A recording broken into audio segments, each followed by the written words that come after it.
نحمدہ و نصلی و نسلم علی رسولہ الکریم۔ المجاہد اسلامک قرآن اکیڈمی کی جانب سے بندہ وسیم اللہ مجاہد حاضر ہے۔ محترم سامعین، نورانی قاعدہ تختی نمبر 1 حروف مفردات کے حوالے سے ہماری بات چیت چل رہی تھی۔ آج ہمارا اس کا چھٹا سبق ہے۔ آئیے چھٹے سبق کے اندر ہم کیا چیز عرض کرنے لگے ہیں۔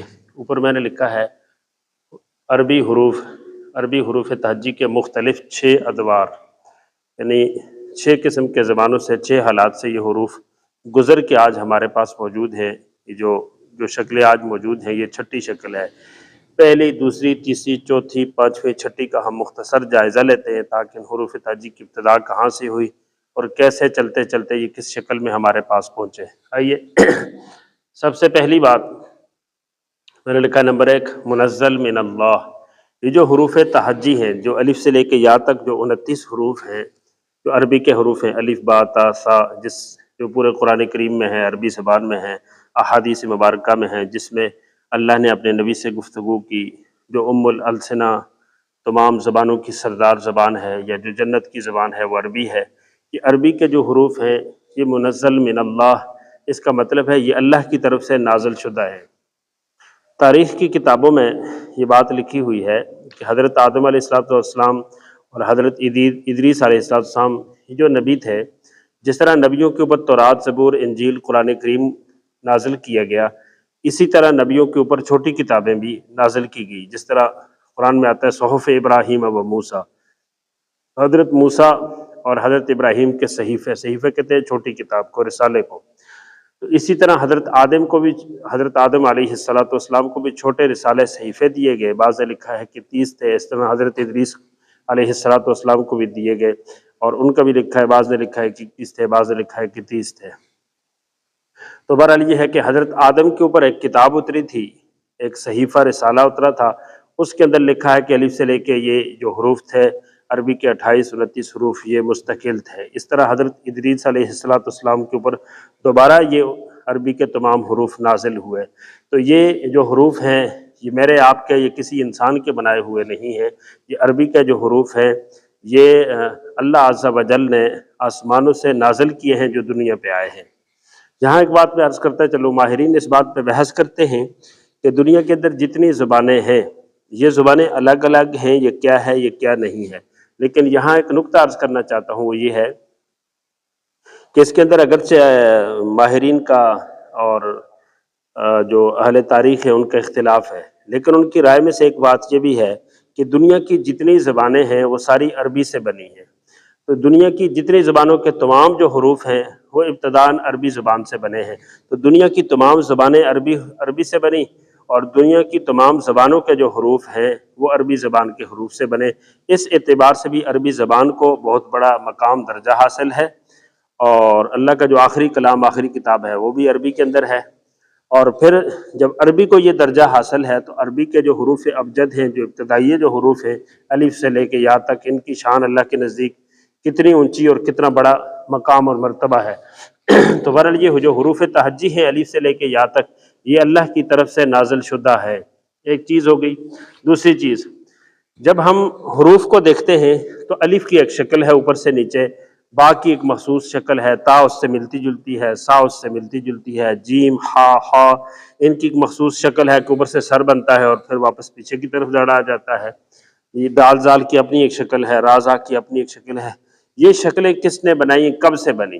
اس میں تاریخ کے حوالے سے مختلف آراء ہیں، مختلف نقطہ نظر ہیں۔ ہم اس پہ لمبی بات نہیں کرنا چاہتے، نہ لمبی بحث کرنا چاہتے، مختصر طور پہ یہ عرض کرتے ہیں کہ جب اللہ عز و جل نے ان حروف کو اتارا اور صحیفے میں یہ لکھے ہوئے تھے، تو ظاہر ہے جب اتارا اللہ نے تو صحیفے میں لکھے ہوئے تھے، جب لکھے ہوئے تھے تو ان کی کوئی شکل تھی۔ اس کا مطلب یہ ہوا کہ یہ حروف بھی اللہ نے بنائے اور ان کو نازل بھی اللہ نے کیا، اور ان کو شکل بھی ابتدائی طور پہ اللہ عز و جل کی طرف سے یہ شکلیں متعین کی گئیں۔ پھر آگے مختلف ادوار کے اندر، مختلف زمانوں کے اندر ان کی شکلوں میں، ان کی ترتیب میں کوئی نہ کوئی چینجنگ، کوئی نہ کوئی تبدیلی آتی رہی، اس پہ ہم آگے بات کرتے ہیں۔ آگے چلتے ہیں نمبر 3 پہ۔ حروف تہجی کی موجودہ ترتیب ہمارے پاس ایسے ہے کہ پہلے نمبر پہ الف ہے، پھر با ہے، پھر تا ہے، پھر سا ہے، جیم ہے، ہا ہے، دال ہے، چلتے چلتے یا پہ ختم ہو جاتی ہے۔ آیا حضرت آدم علیہ السلام کے زمانے سے لے کے آج تک یہی ترتیب تھی، یا مختلف زبانوں کے اندر مختلف ترتیبیں تھیں. تو ہم جب کتابوں کو اور تاریخ کو دیکھتے ہیں تو ہمیں یہ بات سمجھ آتی ہے کہ رسول کریم صلی اللہ علیہ وسلم کا زمانہ اور صحابہ کا زمانہ جو تھا، ان زمانوں سے لے کے حضرت آدم تک یہ جو زمانے ہیں، ان زمانوں کے اندر الف با تا کی ترتیب وہ نہیں تھی جس ترتیب سے آج ہمارے پاس حروف موجود ہیں. آج جو ترتیب ہے یہ کچھ اور ہے، اور پچھلی جو ترتیب تھی وہ اور ہے. پچھلی ترتیب کو کہتے ہیں ترتیب ابجدیہ، ترتیب حسابیہ اور ترتیب جمل، جس سے علم العداد نکلتے ہیں. یہ لمبی چوڑی بحث ہے کہ علم العداد کیا چیز ہے، اس کی حیثیت کیا ہے. برحال اس کو ترتیب ابجدیہ، ترتیب حسابیہ کہتے ہیں. اور ان میں حروف کی ترتیب یہ تھی: ابجد، حوض، حطی، قلمن یا کلیمن، قلمن، سعفس، قرشت، ساخذ، زازغ.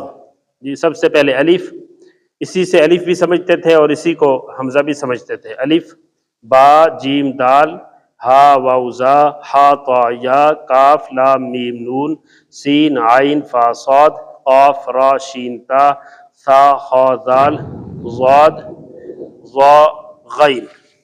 یہ ترتیب تھی. یہ الف یا حمزہ سے شروع ہوتے تھے اور غین کے اوپر جا کے ختم ہوتے تھے. یہی ترتیب حضرت آدم علیہ السلام صاحب اور ان کے زمانے میں بھی تھی. باقی یہ ہے کہ یہ پچھلے سارے زمانوں کے اندر یہی ترتیب نہیں تھی، بلکہ ایسا ہے کہ اب اگر یہ آخر میں ساخذ، زازغ یہاں پہ ہیں تو ممکن ہے کہ کسی تاریخ کے زمانے کے اندر یہ جملے یہاں ہوں اور وہ والے یہاں ہوں. تو اس طرح ان حروف میں بھی تھوڑا بہت آگے پیچھے پچھلے زمانے میں بھی فرق تھا.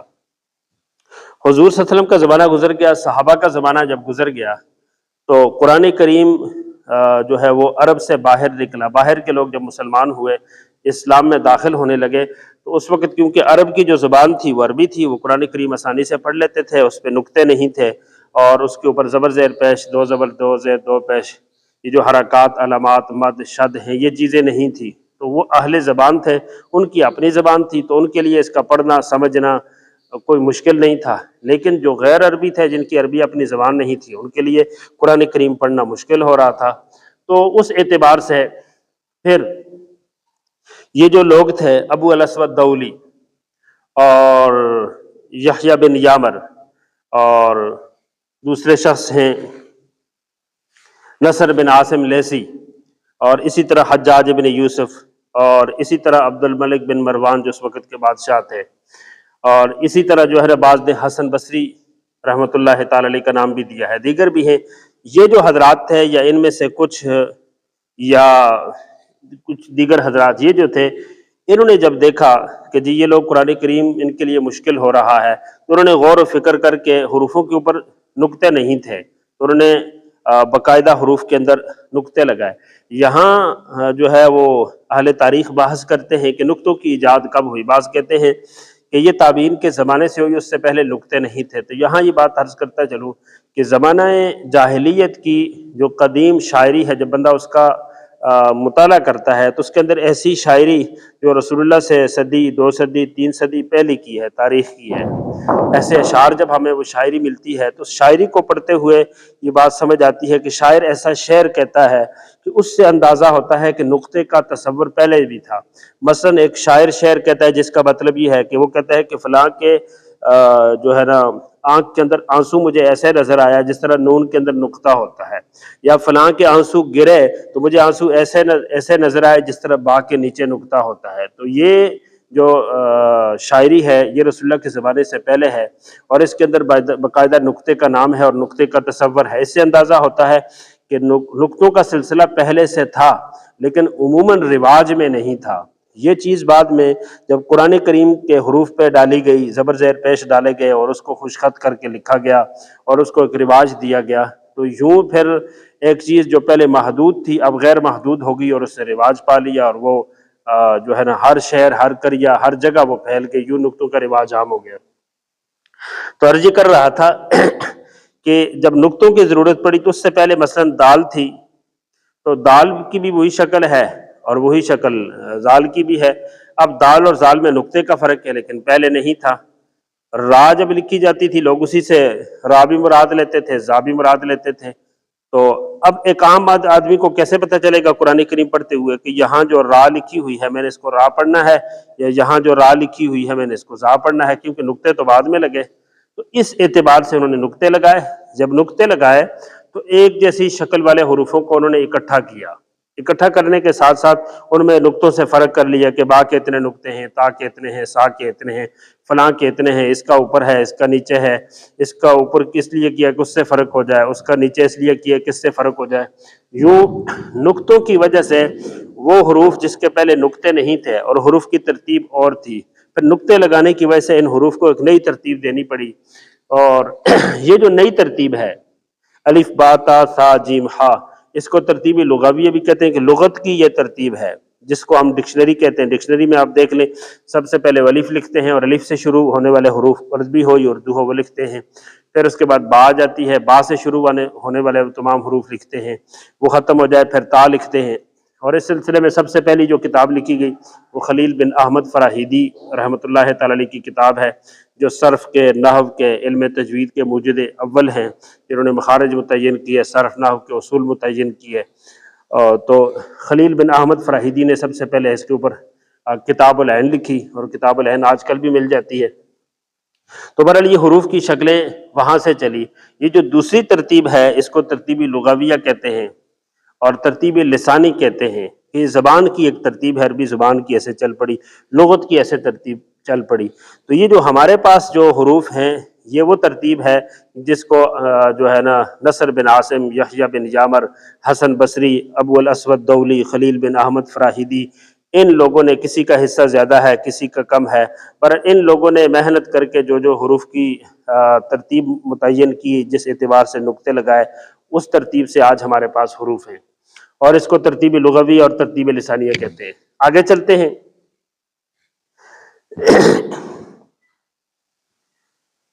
پانچویں بات ہم نے عرض کر دی۔ چھٹی بات کہ آج الف سے لے کے یا تک جو حروف ہمارے پاس موجود ہیں، آیا عرب و عجم قرۂ ارض کے اوپر اسی طرح ہے کہ الف ہے، با ہے، تا ہے، سا ہے، جیم ہے، خا ہے، اسی ترتیب کے ساتھ ہیں؟ تو محترم سامعین، آپ کی خدمت میں عرض یہ ہے کہ ہمارے ہاں یہ جو ترتیب ہے ساری دنیا پہ ایسے نہیں ہے، مختلف ممالک میں اور مختلف جگہوں کے اوپر ذرا حروف کی ترتیب مختلف ہے۔ مثلا ہمارے ہاں سین، شین، صاد، ضاد، صاد ضاد کے بعد طا ظا آتا ہے اور پھر عین غین آتی ہے۔ جی، طا ظا کے بعد عین غین آتی ہے۔ ایسے ممالک بھی ہیں مسلمانوں کے جہاں صاد ضاد کے بعد عین غین آتا ہے اور طا ظا اس کے بعد آتی ہے۔ تو حروفوں میں یہ سین، شین کے بعد یا صاد ضاد کے بعد جس ترتیب سے ہمارے ہاں ہیں، ہمارے ہاں اگر کچھ حروف پہلے ہیں تو دوسرے ملک میں کچھ حروف بعد میں ہیں، ہمارے ہاں جو بعد میں ہیں وہ دوسرے ملک میں تھوڑے سے پہلے، تھوڑی سی تبدیلی کے ساتھ بھی۔ اسی طرح ہمارے ہاں آتا ہے واو، ہا، حمزہ، یا، جی، اور بعض ممالک میں ایسے ہے کہ واو، حمزہ، ہا، یا ہمارے ہاں حمزہ ہا کے بعد ہے، ان کے ہاں حمزہ ہا سے پہلے ہے۔ تو یہ حروف تہجی کے مختلف زمانے تھے کہ یہ کب آئے، اور پھر رسول اللہ کے زمانے سے پہلے حروف تہجی کی الف با تا حروف تہجی کی کیا ترتیب تھی، پھر رسول اللہ کے زمانے میں کیا تھی، اور پھر یہ حروف صحابہ کے زمانے کے بعد ان حروف کو کیا ترتیب ملی، اور پھر چلتے چلتے ان پہ نقطے کس نے ایجاد کیے، اور یہ ہم شکل حروف کو اکٹھا کس نے کیا، اور پھر ان کے اوپر مختلف زمانوں کے اعتبار سے کیا اثرات مرتب ہوئے، کس کس طرح کی تبدیلی ہوئی، یہ مختصر سی معلومات میں نے آپ حضرات کے سامنے عرض کی ہے۔ اگلی ویڈیوز تک کے لیے اپنے بھائی وسیم اللہ کو اجازت دیجیے۔ السلام علیکم ورحمۃ اللہ وبرکاتہ۔